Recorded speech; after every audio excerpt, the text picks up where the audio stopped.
Hey guys, welcome back to the AKA podcast. Still kind of untitled, but this is gonna be our March episode with Spicy Milk. We talk about his personal life, his band life, his DJ life, and he does a little set with his EDM electronic music. So stay tuned for that. And now the live set with Spicy Milk. Hey guys, Russell here. Yes, the typical boring, yes, Russell, robot Russell, the one you guys love to know. I'm real exciting. Yeah, I'm real exciting. But anyways, everybody has to have an alter ego, right? And I've been thinking about what my alter ego would be, and I think I have an alter ego. His name's Mr. Unlimited.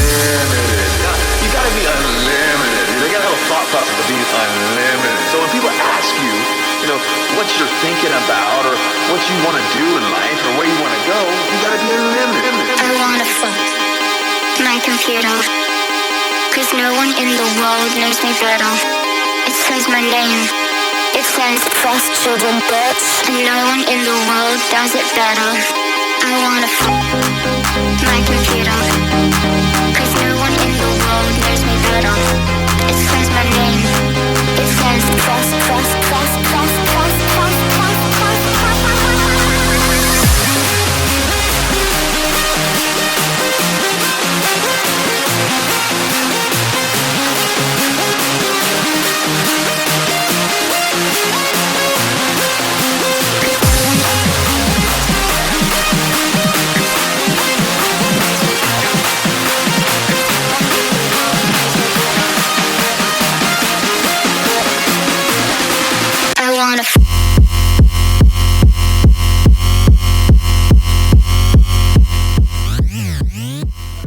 Hi. Hey, how's it going? Welcome. Good to be here.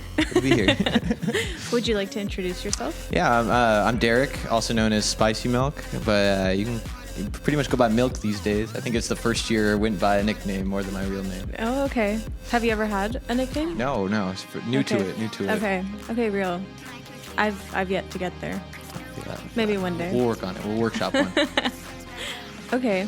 First question I have for you today is, what was your first DJ gig? My first DJ gig was, it was at Sharky's in Manhattan Beach. And my coworker at the time, who was like in this like rap project, he was like, "Oh man, I just started DJing. Like, I need more DJs for this DJ gig I got. Like, let's try to like see if we can maybe teach you and like a few other friends. And we can like make a bill." So he like had me come over to his house, and we basically like pick a few songs like you like, and then we'll try to work from there. So was it your idea or his idea? It was his idea. So he was like, "I need more people." Oh wow! I got you. Like, let's give it a good whirl. Let's try it out.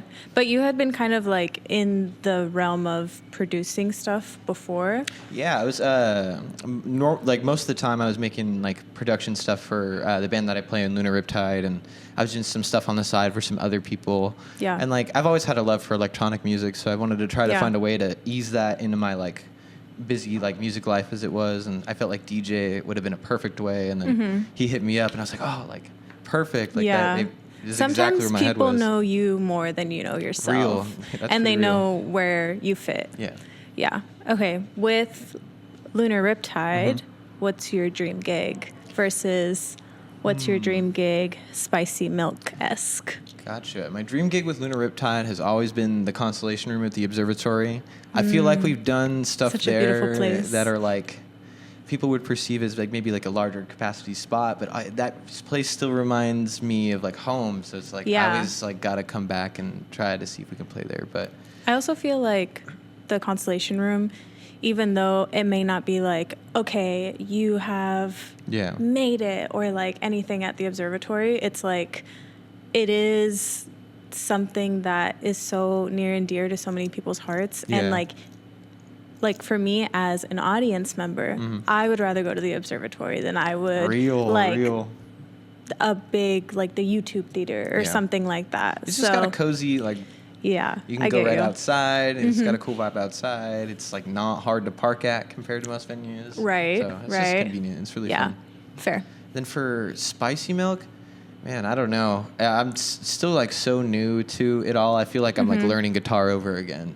So it's just like, I don't know, just probably something like less club and more venue wise for Spicy Milk. 'Cause I say like I'm playing bars in the clubs, which has Yeah. been cool and an experience, like learning like how crowds react. But I think Right. like any kind of venue, I think where I can play an allotted set would be Yeah, cool. something that's more in your persona. Yeah, Rather yeah. than crowd pleasing. Yeah.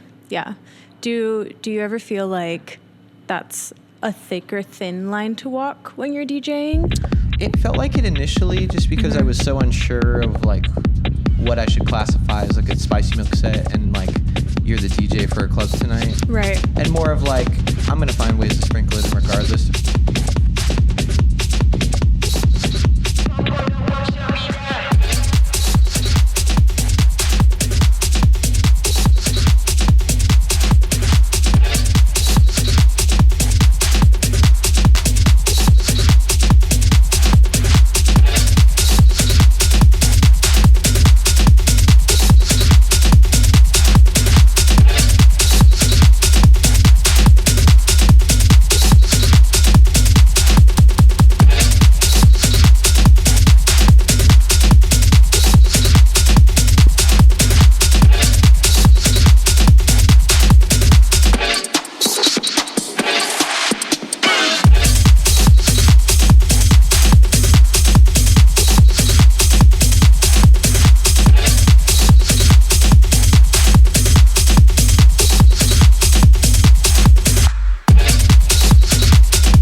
about DJs? It's so much easier than people give it credit for. I don't know if that's just because I'm coming from like a music, like playing an instrument background, but Right. Porter Robinson said it best, where he was like, DJing is so much easier compared to like producing. Like it felt like it took him like 10 years to like become a really good producer versus like Yeah. he picked up DJing so quickly. And I kind of relate to that a little bit, just like it kind of felt like playing Guitar Hero like a little bit at first. And like obviously it has its challenges, and like really a lot of the challenges like we were talking about earlier is like pleasing the crowd and feeling Right. a vibe. But like I felt like it's maybe a little easier than people, kind of give it credit for. Yeah, that's fair. Yeah. I can agree with this. It's fun. It's fun. Okay, what about your favorite piece of DJ gear? Headphones. Okay. Headphones for sure. I would say my personal ones because Ramon, shout out drummer of my band, he let me borrow Shout out his Ramon. Audio Technicas, and I still haven't given them back. So love you, dude. Thank you. Do you think he misses them? He does ask me about it pretty often, but we'll make a trade. I'm sure there's something we can compromise on. What's one thing that you wish was more common or normalized in the industry? I would say be more open to like different vibes. I would say I feel like it's kind of eased up more now. Like Boiler Room has been popular, and like abstract electronic music's been more popular. More people are getting the Aphex Twin and stuff like that. So I feel like it's like not as much of a problem, but being more open to like extreme electronic music and like, maybe something like you wouldn't be able to, I don't know, taking the cool guy jacket off for once.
I guess a follow-up question to that is, do you feel like, I know like as a musician, it's really easy to, well, I wouldn't say easy, but it is maybe more connecting where you can be like, oh, I love your lyrics, bro. Like, let's connect this way. Do you feel like it may be more difficult to connect DJ-wise, or do you think it's like the same mentality? I feel on a different day, it kind of changes a little bit. I feel like nowadays, especially at the start of this year, I was kind of more focused on like curation over creation. Okay. Where like with Lunar Riptide, it's kind of like the reverse a little bit. So just kind of being less focused of like with the band stuff, there's a rush of we got to put out as much original music as possible and let's, present it to people. And then with the DJ stuff, it's more of like there's no rush to put out your own stuff. Like majority, you're playing other people's music, or like maybe you can sprinkle in some original stuff there, but there's no rush for that. It's more of like kind of find your place in it all first. Right. So that's kind of what I've been noticing with the balance of it all. It's kind of been my mentality towards it. Okay. So you have started creating. Yes. And tell us more about that. I have a split dual EP coming out soon. I'm going to aim for this year, but I'm working on some features. Hopefully we can get it out, but it'll be half electronic and then half full band. Okay. So it'd be pretty cool. Kind of like sampling and producing at the same time? Yeah, I'm gonna do like 4 songs like fully electronic, and then 4 songs with like a band. But the concept behind Spicy Milk is it's like a computer recollection of like my own memories. So if I were to like load all my memories into a computer and like have it spit it out to me, it still wouldn't be able to tell the whole story, right? There's still some parallels with some stuff going on right now with like AI and stuff that I was like trying to like be satirical towards, of like Ghost in the Shell. Yeah, there will never be, those memories recreated perfect again. So it's just like a lot of the audio tracks like will be like guitars and like pianos captured live, and then I'm gonna bit crush it and like make it imperfect in like a digital sense. It's gonna be cool. Still in the concept area, but it's my goal.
So tell us I think you talked about a lot of it, but can you go in more in depth behind the concept behind the spicy milk persona? Yeah. So it's basically like a computer recollection of like me, myself, Deric, and it's trying to recreate like what I would do normally. So if I were to put out like a solo record, like I'd play drums, guitar, bass, and hopefully not sing on it, but I would put all of what you would normally record with like mics and pretty much the traditional analog way, and try to bit crush it as if like an old 90s like dial-up computer were to like spit it out back at you. So it's more of like the imperfections of a piece of technology that's so perfect all the time. You know what I mean? Just kind of trying to highlight little bits of that.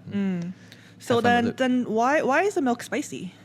That's actually a nickname I got at my job. So I've never had a nickname before. And then we were sitting at like this position, like this really mundane position at work, where like a bunch of people move past you, and we're just basically killing time talking like, oh, what would be funny nicknames? And he's like, dude, Spicy Milk, I don't know why, it's making me chuckle. And I was like, dude, that's hilarious. Like, I could not stop laughing about it. Like one of those belly laughs where you're like, try to get it together and lock in. But and also like when you're not supposed to laugh. and we were like serious stop. at work and stuff. And then it just stuck.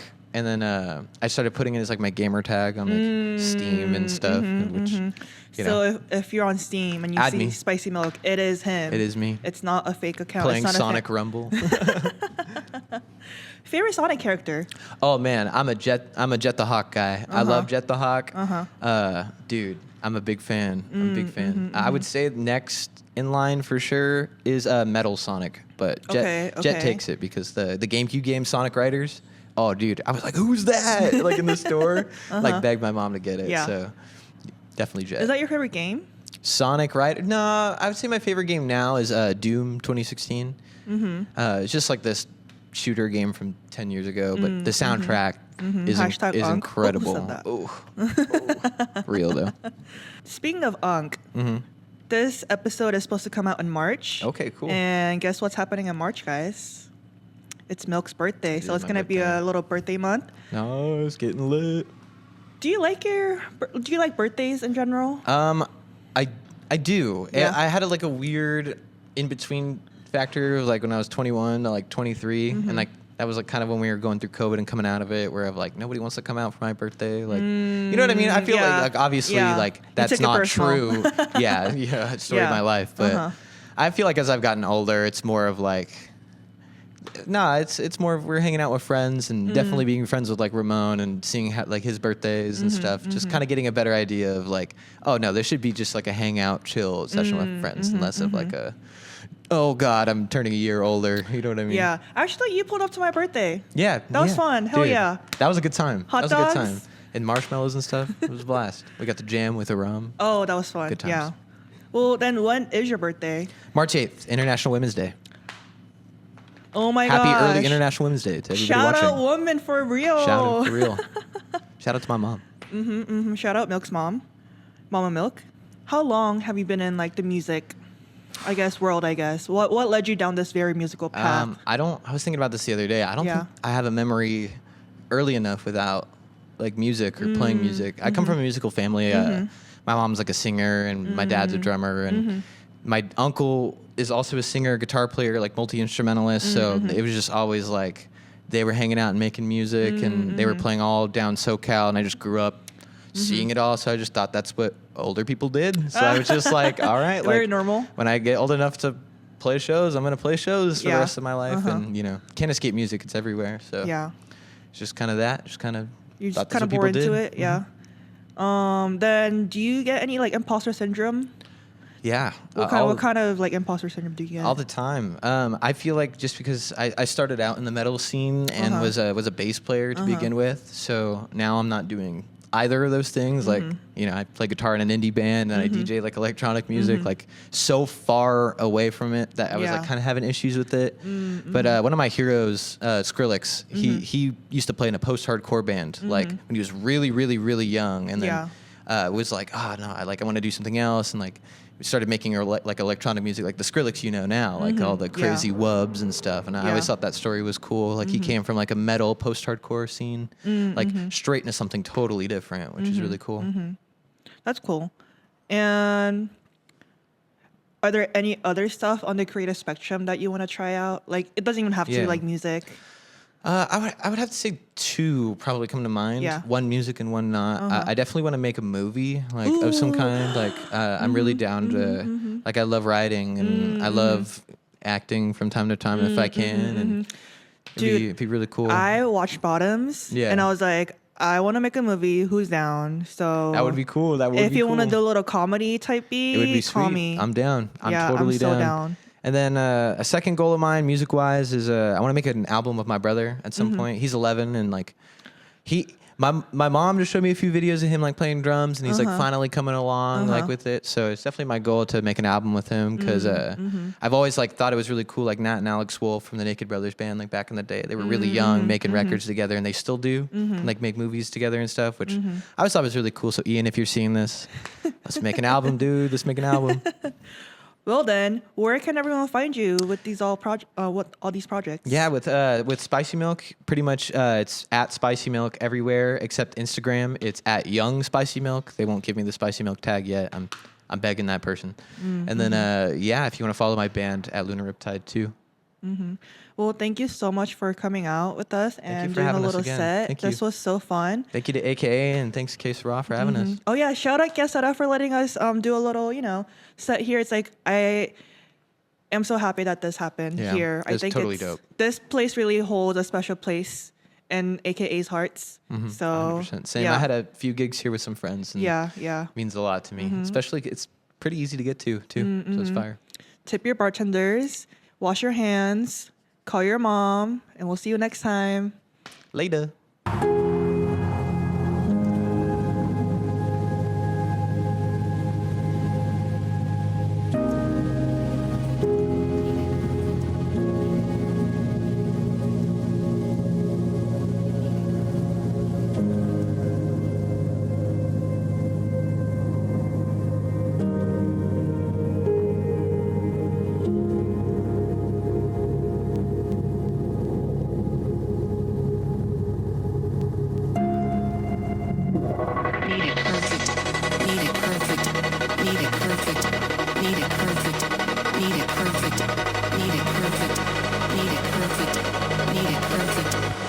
Perfect.